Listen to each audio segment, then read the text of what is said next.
पाएंगे। बोल वृंदावन बिहारी लाल की। ध्यान देना, चूंकि अभी यहीं बैठे, फोन आ जाए, फला मर गया तुम्हारा, अकल काम करेगी, लड़खड़ लड़खड़ पकड़ना पड़ेगा एक को। सुनते ही एक की मौत हुई है, घबरा जाएंगे। जब हमारी मृत्यु होगी सभी लोग छूटेंगे। ध्यान देना, थोड़ा गौर कर लेना। बोल वृंदावन बिहारी लाल। अथाह दुख होता है, उस दुख में भगवान की याद आना, भगवान का नाम जपना, ये आसान काम नहीं। हाँ, अभ्यास अगर किए रहेंगे तब लास्ट में चल पाए। Practice makes a man perfect है, अभ्यास ही मनुष्य को पूर्ण बनाता है। इसीलिए भजन करने की सलाह दी जाती है। अभी से करते रहोगे तब शायद लास्ट में पकड़ में आ जाए, और अभी से नहीं करोगे तो लास्ट में पकड़ में आने वाला नहीं। तो नाम कौन सा जपना है थोड़ा समझेंगे। बोल वृंदावन बिहारी लाल की जय, उमापति महादेव की जय, सुख हनुमान जी महाराज की जय, जगत अम्बे मैया की जय, गुरु सब संतों की जय, सियावर रामचंद्र भगवान। तो बंधु ध्यान देना, समझने का प्रयास करेंगे कौन सा नाम जपें। ध्यान देना, रामायण में समझाया गया है कि भगवान के दो स्वरूप हैं। कितने स्वरूप हैं? दो। बोल वृंदावन बिहारी लाल की। छोटा सा भजन सभी लोग दोहरा लेंगे, अभी समझ में नहीं आएगा। हरि कर ले भजन की कमाई, क्या है भरोसा इस देह का। हो कर ले भजन की कमाई, क्या है भरोसा इस देह का। हो कर ले भजन की कमाई, क्या है भरोसा इस देह का। हो कर ले भजन की कमाई, क्या है भरोसा इस देह का। हर श्वास पवन का अंदर बाहर रहता या ना जाना, श्वास पवन का अंदर बाहर, श्वास पवन का अंदर बाहर रहता या ना जाना, श्वास पवन का अंदर बाहर रहता या ना जाना। और बाहर का बाहर रह जावे, बाहर का बाहर रह जावे, अंदर नहीं ठिकाना काया किसे काम आई। क्या है भरोसा इस देह का। हो काया किसे काम आई, क्या है भरोसा इस देह का। हो कर ले भजन की कमाई, क्या है भरोसा इस देह का। हो कर ले भजन की कमाई, क्या है भरोसा इस देह का। तो ध्यान देना, प्रभु का नाम सबके अंदर चल रहा है। कहाँ चल रहा है? सबके अंदर। जब आप लोग सुनते हैं भगवान सबके हृदय में मौजूद हैं, तो प्रभु का नाम भी सबके हृदय में मौजूद है। बंधुओं ध्यान देना, देखो सब समझाते हैं, लेकिन हम उनकी आरती पूजा तो करते हैं, लेकिन उनकी हम बात मानते नहीं। जैसे हनुमान जी की पूजा करते हैं, आरती करते हैं, पाठ करते हैं, लेकिन हनुमान जी ने क्या समझाया इस बात को कभी हम गौर कर पाते नहीं। हनुमान जी का कभी कोई फोटो देखे होंगे, सीना फाड़ के दिखाते हैं, राम लक्ष्मण सीता, फोटो भी देखा होगा, मूर्ति भी देखा होगा, गए पूजा कराए। सीना क्यों फाड़ा, क्या समझाना चाह रहे थे, इस बात पर हम विचार गए, प्रसाद उतार चढ़ा दिया, पूजा कर चले आए। लेकिन हनुमान जी हमें क्या समझाना चाहते हैं, अगर ये बात समझ गए होते तो आपका कल्याण हो जाता। क्यों सीना फाड़ा? इसलिए फाड़ा प्रमाण देने के लिए कि जैसे मेरे अंदर प्रभु हैं, ऐसे तुम्हारे भी अंदर प्रभु। लोग उनकी बात पर विश्वास कर लिए होते तो सीना फाड़ने की जरूरत नहीं पड़ती। लोग विश्वास नहीं किए, प्रमाण देने के लिए फाड़ा। हाँ, दूसरे का नहीं फाड़ा, दूसरे का फाड़ा तो और लड़ाई हो जाती, मैं क्यों मेरा सीना फाड़ दिया। नहीं, अपना फाड़ा, खुद कष्ट उठाया, ताकि तुम समझ जाओ कि जैसे हनुमान जी के अंदर प्रभु हैं, ऐसे आपके अंदर भी प्रभु हैं। आप अपने अंदर प्रभु को ढूंढो। लेकिन कभी ढूंढा कोई? मतलब गए, अपना अगरबत्ती घुमाया, पूजा पाठ किया, चले। जो समझाना, हनुमान को मानना अलग है और हनुमान की मानना अलग। हनुमान को तो मानते हैं, हनुमान जी को, लेकिन हनुमान जी की जो मान लेगा, वो जो समझा रहे हैं वो मान लेगा, तो उसका कल्याण हो जाएगा। अर्थात अपने हृदय में जब आप प्रभु को ढूंढ लोगे, तब आपका कल्याण हो जाएगा। रामायण को मानते हैं, रामायण को अगरबत्ती घुमाते हैं, लेकिन रामायण की नहीं मानते हैं। रामायण भी कह रहा है कि प्रभु तुम्हारे हृदय में ही मौजूद हैं। रामायण में लिखा गया कि व्यापक एक ब्रह्म अविनाशी और सत चेतन घन आनंद राशि। एक प्रभु है। प्रभु कितने हैं? कितने हैं? अब ये भी नहीं कह पाते एक, क्योंकि एक को पहचाना नहीं, झंझट तमाम दिखाई पड़ते हैं। एक कैसे कहे? देखो, ध्यान देना, यही है, संत यही समझाते हैं, जो आप आरती में भी गाते हो आप, कि तुम हो एक अगोचर सबके प्राणपति, स्वामी सबके प्राणपति, किस विधि मिलूं दया में, किस विधि मिलूं कृपा में, तुमको मैं कुमति ओम जय जगदीश हरि।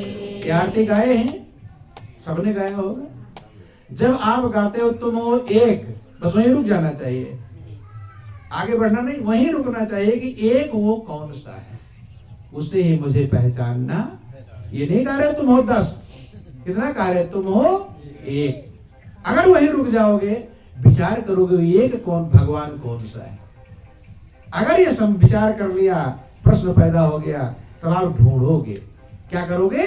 ढूंढोगे और मंजिल मिलेगी। लेकिन हमें उससे मतलब नहीं है। हमें 440 मिनट गाते हुए जा, तुम होएगा तो गाते हुए चले गए और विचार कभी किया नहीं। एक को ढूंढना पड़ेगा। बंधु, वो एक कौन है जिसके लिए गा रहे हो? जब समझ में आ जाएगी तो उसी एक में अपने मन को लगाओगे। रामायण भी कह रहा है कि व्यापक एक ब्रह्म अविनाशी, सत चेतन घन आनंद राशि, अस प्रभु हृदय अछत अभिकारी।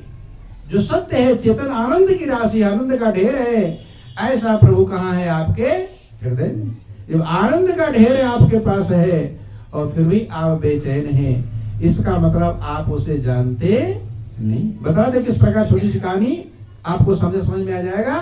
कैसे प्रभु आनंद का जो भंडार है, शांति का स्रोत है, सुखों का मूल है, हमारे पास है, लेकिन फिर भी हम बेचैन। छोटा सा एक प्रसंग आता है, बात समझ में आ जाएगी। एक भिखारी के पास पारस पत्थर था। क्या था? पारस पत्थर। सिल बटना होता नहीं, चटनी पीसते हैं, उसी पर रोज चटनी पीसा करता था, लेकिन उसे पता नहीं कि ये पारस पत्थर है। अगर कीमती चीज मिल जाए, उसका पता ही ना हो, तो लाभ उठा पाएंगे नहीं। चटनी रोज पीस रहा है और गरीब है, सब्जी है तो रोटी नहीं, और रोटी है तो सब्जी दरिद्र है, और पारस पत्थर है। पारस पत्थर की विशेषता होती है, इसमें लोहा छू जाए तो क्या बन जाएगा? सोना। लेकिन पारस पत्थर होते हुए दरिद्रता में कोई फर्क पहचानता ही नहीं। ऐसे आपके पास प्रभु है बंधुओं, लेकिन जब तक पहचान नहीं होगा, तब तक हम उसका लाभ उठा पाएंगे। हाँ, जिन्होंने पहचाना उनका जीवन आनंद मग्न हो गया। तो बंधुओं, रोज चटनी पीस रहा है, लेकिन जब प्रभु कृपा करते हैं तो किसी न किसी संत से मिला देते हैं। एक संत चले जा रहे थे सत्संग करने के लिए, रास्ते में बूंदाबांदी होने लगी, पानी बरसने लगा। सोचे एक ही सेट कपड़े पहने हैं, भीग जाएंगे, फिर सत्संग कैसे करेंगे, कहीं छाया में रुक जाए। नजर दौड़ाया तो वही झोपड़ी दिखाई पड़ी। किसकी? भिखारी की झोपड़ी दिखाई पड़ी। दौड़े जल्दी पानी से बचने के लिए, झोपड़ी में घुसते हैं। उस समय भिखारियां रोटियां बना रहा था। संत को देखा, एकदम आनंद मग्न हो गए। बंधु, जब संत को देखकर हृदय खिल जाता है तो हमारा जो बुरे ग्रह हैं वो भी उतर जाते हैं। महापुरुष कहते हैं कि साधु आवत देख के हंसी हमारी दे, माथा का ग्रह उतरा नैनन बढ़ा सने। भिखारी एकदम मगन हो गया, गदगद हो गया। आज धन्य में धन्य अति जद्दप सर्वविधहीन, और निज जन जान राम मोहि संत समागम दीन। आज मैं धन्य नहीं अति धन्य हो गया, मुझे अपना जन जान करके प्रभु ने संत का समागम प्रदान किया, संत से मिला दिया। बंधुओं, चरणों में दंडोत प्रणाम करता है। जो भी कुछ आदि के आसन थे गरीब है बैठाया, अभाग्य समझा आज मेरे कितने बड़े पुण्य के उदय हुए हैं कि पुण्य पुंज में मिले ना संता। दो चार बातें हुई, पानी बंद हो गया। संत कहते हैं कि भाई अब मैं चल रहा हूं, मुझे सत्संग करने के लिए जाना है। भिखारी कहता है महाराज कितना बड़ा सौभाग्य है, बिना भोजन कराए आपको जाने नहीं। संत कितना भी कहा लिया मैं अभी भोजन करके आया हूं, भूख नहीं बिल्कुल, कितना भी कहा लिया, लेकिन भिखारी राजी नहीं। संत समझ के बिना खिलाए जाने देगा नहीं। संत कहते भाई मुझे जल्दी है तो लाओ खाना, मैं भी कुछ बनवा लेता हूं, जल्दी हो जाएगा। ये बात सुनकर भिखारी की आंखों में आंसू आ गए। कहता महाराज अगर दो चार आइटम बना तो आप भी बनवा लेते, मैं इतना गरीब हूं कि सब्जी रहती है तो रोटी नहीं, और रोटी रहती सब्जी नहीं। आज रोटियां ही हैं, सब्जी है नहीं, तो रोटी मैं बना रहा हूं, अभी 2 मिनट चटनी पीस लूंगा। संत का चटनी मैं ही पीस लेता हूं। मना करता रहा, लेकिन संत चटनी का सामान लेकर जब सिल बटने के पास पहुंचे तो सर पकड़ करके बैठ गए, क्योंकि वो सिलबटना पारस पत्थर था। क्या था? पारस पत्थर। जिसके पास पारस पत्थर है वो भी इतना दुखी है, सब्जी है तो रोटी नहीं, और रोटी है तो सब्जी।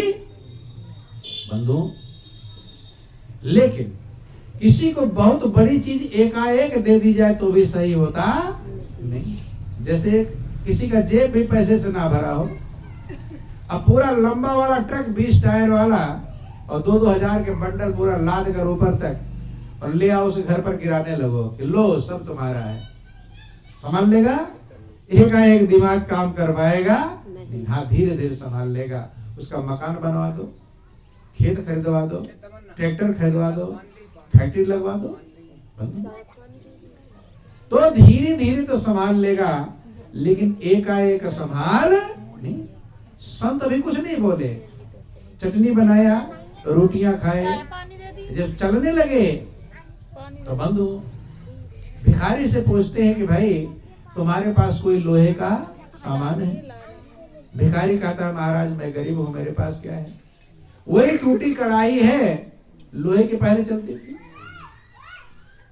उसी में सब्जी बनाता, उसी में रोटी बना लेता हूं, कि ले आओ कढ़ाई। भिखारी अपनी पुरानी सी कढ़ाई लेकर आया, संत को पकड़ाया। संत ने उस कढ़ाई को उठाकर तेजी से पटका, और जब पटका तो उसका कुंडा टूट के अलग हो गया। ध्यान देंगे, किसका कुंडा? कढ़ाई का कुंडा टूट के अलग हो गया। जब अलग हो गया, अब टूट गया, तो भिखारी खुश होगा कि नाराज है? होगा जिस पत्तल में खाए उसी में छेद। भाई सेवादारी के लिए उल्टी कढ़ाई भी, कुछ कर रहे हैं तो टूट जाती, बात अलग थी, लेकिन जानबूझ के फटका है, जानबूझ के तोड़ा है।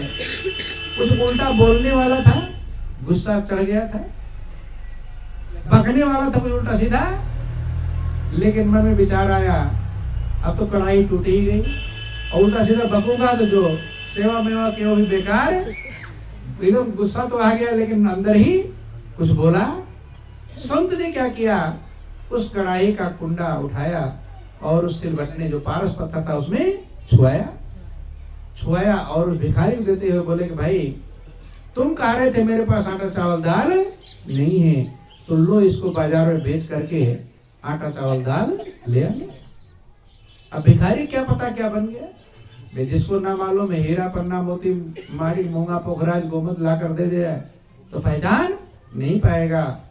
भिखारी क्या समझा, वो कह रहा महाराज क्यों मेरा मजाक बनवाएंगे, पूरी कढ़ाई बेच दूंगा तो आटा चावल दाल नहीं मिल पाएगा, आप कुंडा दे रहे हो। संत कहते मिलेगा, ये मेरी गारंटी है।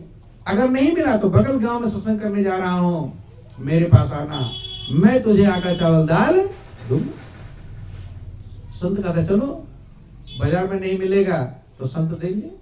संत सत्संग करने चले गए और भिखारी उस कुंडे को लेकर बाजार में बेचने।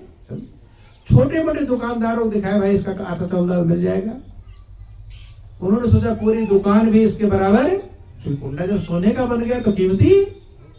दो चार ने मना कर दिया कि इसकी कीमत मेरे पास। भिखारी क्या समझ रहा है कि कम कीमत का है इसलिए आटा चावल दाल देने से मना, क्योंकि आदमी दिमाग में जो बात बैठी रहती है ना वही जल्दी समझ लेता है। दो चार ने मना कर दिया, सोचा कि चलो एक आध से और पूछ लूं, निसंत के पास चलो, वो कह रहे आटा चावल दाल दूंगा।